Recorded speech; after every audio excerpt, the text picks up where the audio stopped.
For 47 years they've been talking and talking and talking. Iran மீது தாக்குதல் தொடுக்க அமெரிக்க படைகள் தயார் நிலையில் உள்ளதாக அந்நாட்டின் ராணுவ அதிகாரிகள் தெரிவித்திருப்பது மத்திய கிழக்கில் உச்சகட்ட பதற்றத்தை ஏற்படுத்தியுள்ளது.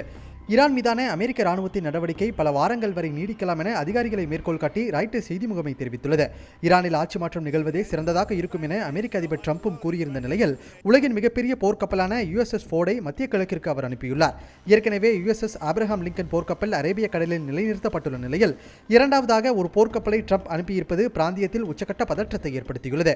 ஈரான் மீது தாக்குதல் தொடுப்பதற்கான அனைத்து வாய்ப்புகளையும் ஆராய்ந்து அதிபர் ட்ரம்பிற்கு வழங்கப்பட்டுள்ளதாக வெள்ளை மாளிகை கூறியுள்ளது. ட்ரம்ப் உத்தரவு பிறப்பித்த உடனேயே ஈரான் மீதான ராணுவ நடவடிக்கை தொடங்கும் என அதிகாரிகள் தெரிவித்துள்ளனர். ஈரானின் அணுசக்தி கட்டமைப்புகள் மட்டுமின்றி அந்நாட்டின் பாதுகாப்பு மையங்கள் மீதும் இலக்கு வைக்கப்படும் என ராய்ட்டர்ஸ் செய்தி வெளியிட்டுள்ளது. அமெரிக்காவுக்கு ஐக்கிய அரபு அமீரகம், Saudi Arabia, Kuwait, Jordan, Bahrain, துருக்கி என மத்திய கிழக்கு பிராந்தியம் முழுவதும் ராணுவ தளங்கள் உள்ளன. ஈரான் மீது தாக்குதல் தொடுக்கப்பட்டால் அமெரிக்காவுக்கு தனது சக்தி வாய்ந்த ஏவுகணைகளை கொண்டு ஈரான் பதிலடி கொடுக்க இந்த நாடுகளில் உள்ள ராணுவ தளங்களையே குறிவைக்கும் என்பதால் இரு நாடுகளுக்கு இடையிலான மோதல் மிக மோசமானதாக இருக்கும் என நிபுணர்கள் எச்சரிக்கின்றனர்.